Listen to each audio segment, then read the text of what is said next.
Good day to everyone. We are joyfully sitting here next to this beautiful chapel in the wonderful city of Ubrique. And I have here with me a group of friends and entrepreneurs who have been fighting to let's continue on. I would like to introduce them as different members of our industrial community here in Ubrique, the leather industrial community. To my furthest right, I have Manuel. Thank you for coming. Hello, thank you. And to my immediate right, I have Pepe. Hello. Jose. Hello. And to my left, Carlos. Hey. Thank you all for coming. You all represent a very different type of factory and company that has been for many years working, many generations, I should say. And we are very interested in knowing your perspectives on the future, the present, and the future of our leather industry here in Ubrique. I'm not sure which one of you would like to start with a question that I'd like to throw at all of you, and that is, do you envision what we do here, the work that is being done in Ubrique, as a purely craftsmanship type of work, or is it now, or will it be and turn into an industry where the leather, the manufacturing, the craftsmanship per se is changing drastically? Well, I think two realities coexist in Ubrique. On the one hand, everything that has to do with craftsmanship, with the tradition, with the way things have always been done. This is a reality that is happening in town. And on the other hand, all the industrialization of the processes and all the efficiency, all the work behind shortening all the time behind every process, as I just said, is also happening. So both realities, as I said, they coexist and it's happening at the moment. What I believe is very, very important is that we don't get rid of the craftsmanship, which is the actual foundations of the way Ubrique makes things. Mm-hmm. However, we must be smart in order to use technology and all the innovation in order to help us be more competitive in these very, tough markets that we're currently facing. I see. And it's interesting that hybrid connection. Now, Carlos, you come from a family tradition of leather goods, craftsmanship. What's your opinion? How do you see the future in this type of company here in Ubrique? Well, first of things, thank you for inviting me here. Thank you for all of you to arrive here to explain to everyone for the next days coming Ubrique connection, leather connection in Ubrique. So I hope all the things we are talking here is going to help to the people to understand better what we do and each of us here. So going back to your question, in my opinion, I think the last 40 years, the industrial sector have been changed a lot. Okay, especially international companies have been looking Ubrique as a potential place to work with. So my company is one of the shorter here in the town, but we provide a beautiful finishing, the same as the better ones. So that's not because we are small, we are doing our worst work, okay? My family always have been working here my mom, my grandmom, to see having a small workplace for the stitching, just for the stitching, and she teach other women around to stitch well all the pieces, all the leather goods. She teach also to my mom, and my mom, she also managed the business for the last 25 years. She now is older, so she don't work anymore. So I took the business, and I think now it's a great time for big companies here and small like us. Everyone have spaces. For us, it's more focused on the details, on the artisan works.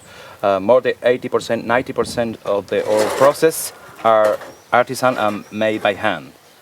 Obviously, we have part of digital to the stitching machines. We have a digital cut. We have a different type of machine to become faster. But in fact, it's true that our artisan are more handmade work. Okay, I'm not sure if I'm explaining that well. Yes, I think you are a new generation of a long process. Do you envision Ubrique turning in the future to a more industrialized, mechanized, if you will, a type of system? Or do you think that the true added value of our companies here is the craftsmanship that you don't see in other, Asian countries? I see. I think the wars often change. We are more focused on the fashion complements. It's true. Okay. Also, there are brands just only who make it bags, but it's more into the fashion. So this sector gives the opportunity to any designer in New York, Hong Kong, Tokyo, Los Angeles have the opportunity to create a new collection. So we need to provide to each customer what they need. So of course there are big brands like they actually working here. Some of the colleges here, they are managing well from the last years. Also there are a small brand there. They need this opportunity to make the first collection of them. That's my positions, and that's where my focus and where I'm doing well. Thank you, Carlos. Yes. Well, I'd like to turn to you, Manuel. You have a sizable, bigger company running for many years here in Ubrique. I understand you have come to a company believing in this process that Pepe was talking about, the looking for efficiency and creating this hybrid of the true craftsmanship and turning it into a company that larger international brand names trust. They come seeking for companies such as yours. Could you give us your vision on this future of our town? Sure. Well, as Pepe said, I agree with him 100%. I think there's room for both versions of this business. So, and actually, I think they're absolutely complementary. I mean, there's no way to work in an industrial way if we are not able to develop a product prior to that. So the way we develop the product is essential for a further industrialization. So I think it is very important. The craftsmanship and the know-how that we have in Ubrique is crucial, and that is what big brands are also seeking in Ubrique. Not only the capacity or the capability to industrialize production is. Above all, is the know-how, the savoir-faire, as the French says, and I think that's absolutely essential for any kind of brand. The only difference is that productions with big brands is massive, and obviously you need to gain efficiency and you need to improve processes and all that stuff. And obviously, because we're talking about big productions, you have time and you have resources and you have, let's say, the capacity to develop these efficiencies. So there's no difference in essence. There's no difference between one brand and a big brand or a small brand. And I think there's a big opportunity for Ubrique because big brands are very industrialized and very mechanized. Obviously, they need a development department where the know-how is essential. So, but this is in other industries, like in France, for example, they're losing this. This is more and more disappearing. So this is a traditional thing in Ubrique that comes, is going from generations to generations, and this is something that we need to preserve, and we need to improve, and we need to empower in this sector.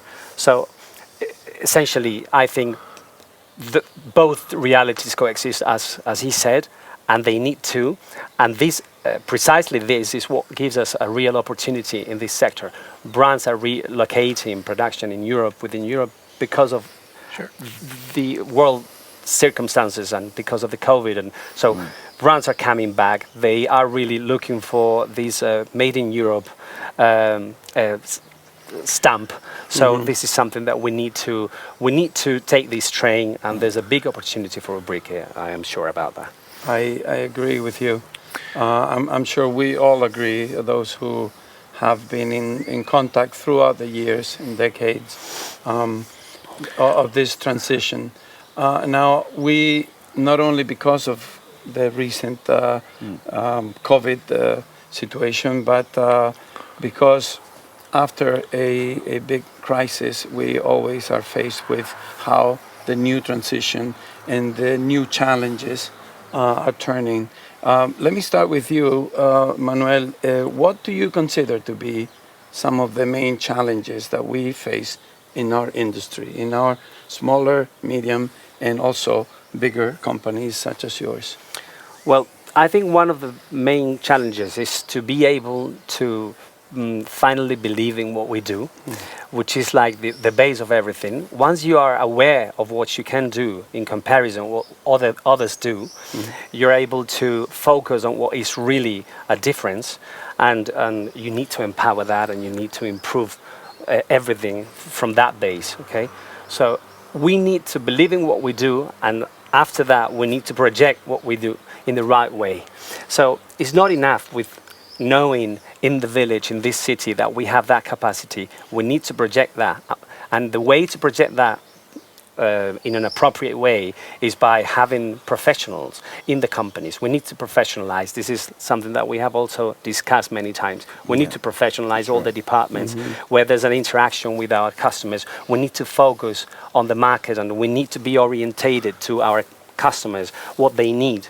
And what they need is reactivity. What they need is our capacity to be able to understand their needs and be able to stick on the lead times that they have. And obviously, part of the process need to be mechanized when possible, and part of the process need to be industrialized. And for that sake, we need to have professionals in-house.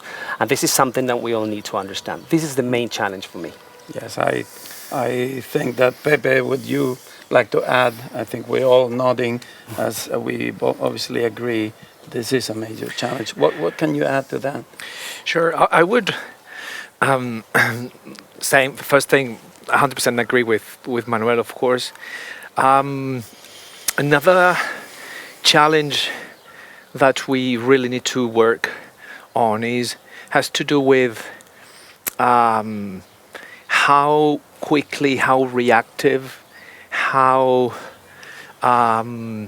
multifunctional a kind of group of people, I'm now talking about the workshop, the factory itself, can be. I mean, is because of the 21st century timings that customers are really requesting and pushing, even like crafty, so to say, companies to react quickly, to respond at the proper time in a very concrete manner as well. We have to be ready for that, and we have to build up teams that are ready in order to provide with that response. That could be a challenge. And on the other hand, it also has to do with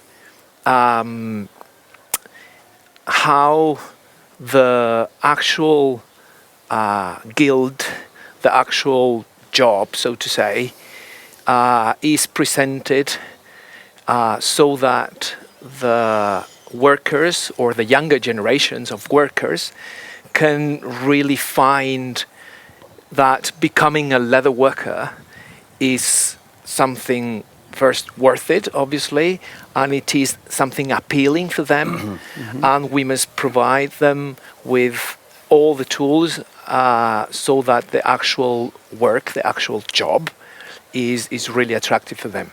So those could be two of the challenges. So to add to what Manuel just mentioned. Yep.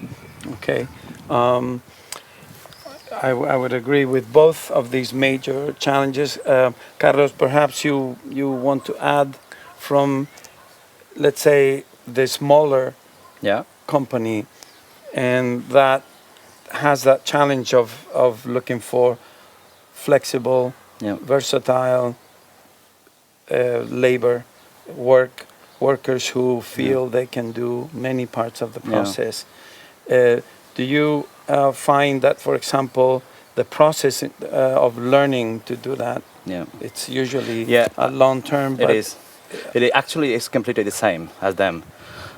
Different workers, I mean, numbers of workers, of employers on the factory, but the same kind of connection with the difficult things about the learning on the leather works. So, in my opinion, Ubrique needs a place to learn, a better places to learn. Okay, because actually we have it. Okay, but we need to think about it and reaction to provide for the future of this new generation that's coming to, and they prefer to change, not go to Madrid or Malaga, Cadiz or Seville to study another things and stay here and continue with these traditional works. Okay, I think in my works, for example, one of the things that we need to working well is how we connect with the brand. Okay, because brands and new brands also want to the same quality as the bigger ones, and on all the aspects. Not only on the finishing, just the organization of the company. So they need to feel like we are professional from the first to the end. Just for the first email to the last package that we ship to their country. So we need to learn not only on the handmade, just also on marketings, on a lot of things, around to how looks is Ubrique outside, how they see us, how we can be competitive on the world. The smallest companies and the bigger ones. Obviously, bigger ones are organized, but the small ones also we need to be ready and competitive. Just not only with the quality of the manufacturer, just with everything to look well for everyone. And my size, it's very difficult to how you emotionally get the customer from Los Angeles by video call, for example, or by email. So it's difficult for us with a small structure or infrastructure, how you connect to the customers to give it to you the order, for example. They have particular emotional details, like you need to show to them, they trust you and place the order to you and not to the other ones. Because also, obviously, I prefer if it's not with me, stay in Ubrique for sure. Okay, obviously, I prefer to stay with me if I can do it. Obviously, sometimes I'm super busy and I cannot do the orders. But if it does not stay with me, it stay with other ones here. But it stay here, okay, not go to other place. That's, I think we become more stronger. I'm not sure if I answered your question, so it's fine. I think you've answered the question. We can Excuse me, I just don't want to miss the opportunity to say that probably one of the main challenges that we have in front of us is about the way we collaborate internally and the way we need to set up the basis to create an environment and an ecosystem where the market understands what we are. We are not China, we are not Morocco, we are a qualified sector, and we need to set up the basis among us. So all of the companies understand that we need to be positioned in a certain position and not in a confusing position. So we need to deliver the same message, all of us, to the market. So we are contacted by companies knowing in advance what they're going to find in Ubrique. Sure. So Sure. It's just to add something. We shouldn't really forget what he just mentioned, but just it's also important not to forget as well that of course we have what we make are products like physical things. However, what customers demand from us is that we are kind of orientated to them. So we should be customer-orientated companies rather than product-orientated companies, which of course we do make products, definitely, and we should solutions. Sure, and we have to make them very well. So quality must be there, and attention to detail, following our customers' demands, obviously. But the most important thing is what our customer needs from our organization, as it is. So in order to do that, sometimes you are not 100% capable to really cope. So we need each other. We do need each other in order, as a sector, as an industry, as a cluster. That could be a good maybe the word, as a cluster for leather goods manufacturing. We should provide customers from all around the world with the solutions they need, they're seeking, they're looking for. Yeah, absolutely true. Absolutely. I'm agree 100% what they say. Smaller companies, bigger ones, also they always gonna be and gonna give it a facility to the customer. A beautiful product, but what I'm saying before, from the first to the end, package it, everything had to be well organized. And I think it's important that you represent a variety of the nature of companies that you find here in Ubrique. Larger companies that can provide services and numbers that perhaps larger companies in other brand names from other countries require the quality control and the quality systems, because they are the ones who are seeking a product that has a value, but that value has to be added when they come to us. But there are also a large number of smaller companies, also international, also national, who have been traditionally seeking these products elsewhere, let's say Asia. But now there are, as you were saying before, they're returning to the quality, the assurance that when they order something, they know who they are coming and what they are going to receive in return. And I think that is our challenge, to maintain that and not go and into that game of price that has been an issue for many decades, since I was a kid, in fact, where the same product would be fought for in terms of the price. And now we're back to this is a price we have professionally quoted a price because we know how to do this. And the quality is there as an intrinsic value that we have. I would like to end, if possible, with your remarks in terms of the future. How do you envision the future of our town? Where would you like our town to move towards in the future? Perhaps, Manuel, could you please give us your vision of this? Ubrique, let's always think in terms of 10, 20 years from now. Well, I always say I'm a very positive person, and I'm very positive about this sector. I think what we have here is unique. What we do in Ubrique is something that you can't find anywhere. So that's the real opportunity, and we need to focus on that. And I would say that the main thing, among all the things that we've discussed, I think the the main thing is to be focused on the customers, on the market, to listen to the market, to be market orientated, as he said. And for that sake, we need to be prepared. Obviously, there's many good things that we have here. We have the know-how for many generations. That's there. That's, let's say, we can take it for granted. But then that's not enough. So we need to be prepared.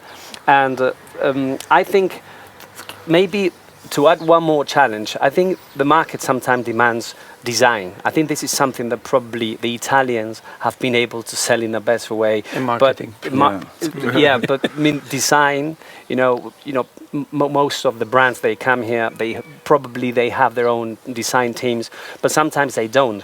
And they're looking for our expertise. And sometimes, we know how to make a product, but probably we're not that good at designing products because we have never been interested in this part of the process. So probably this is something, not as an industry, probably there's little companies and there's some companies doing that, but I think we need to incorporate designers to this sector, to be working from here, not from the brands, to provide with this service.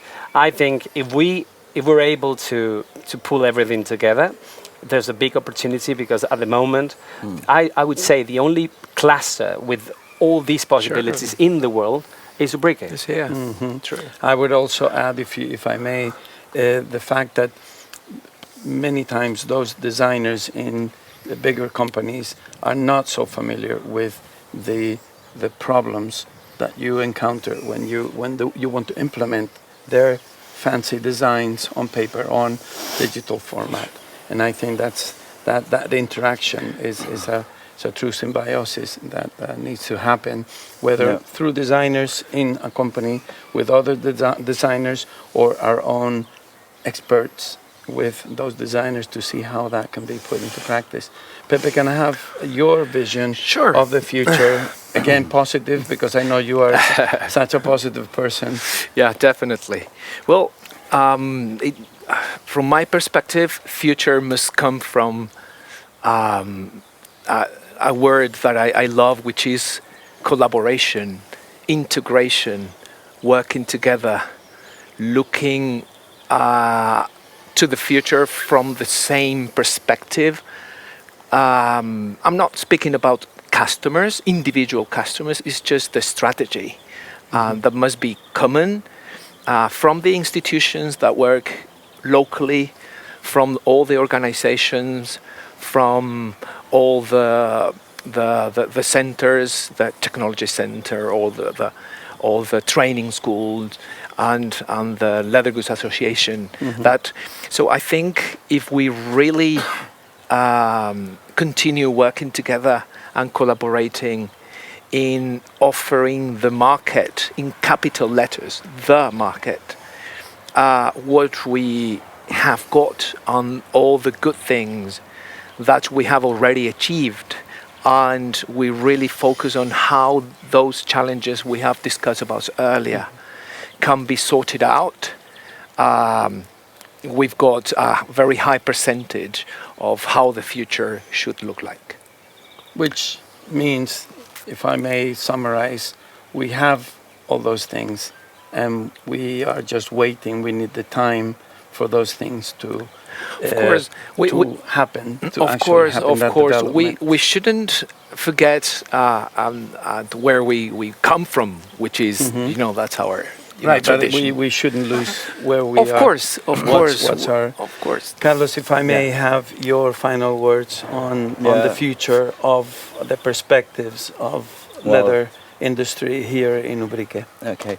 After to listen to those two guys, it's difficult to making another point, but I will try to do my opinions. We need to conserve all the bad things and the connection to other, learn to the bigger ones and the smaller to provide all the facility to the customer. Keep it that we are the best in the world. I believe that, and as a song here said, I'm a very optimistic person. So we're gonna keep the same as we are doing, making things new and always to learn, of course, and make making to the new generation the good feeling of to be working in Ubrique. As I said, I think it's important to give them the opportunity to make a career or their own life here and have family and stay here to a place to live, and also from towns to around here they can come also to Ubrique and learn or artisan works and stay also here, and we become a better family of leather goods. I'm not sure if you understand well, but you get me. I think I understand all of you, your perspective, the analysis that we've come here to begin to talk about an issue that has been with us for such a long time, but also to look ahead and see and look at the future with positivism and with the expectations that we should, because we already, as you said, have not only the know-how, not only the infrastructure, we have a market and it's ready for all of us. So I think with that I'd like to leave it, and obviously thank you three for coming and talk. I hope everyone enjoy. Okay, Ubrique Leather Connection the next week. And thank you very much for Mobex and everyone to invite us here. Okay, thank you. Thank you. Thank you. Thank you.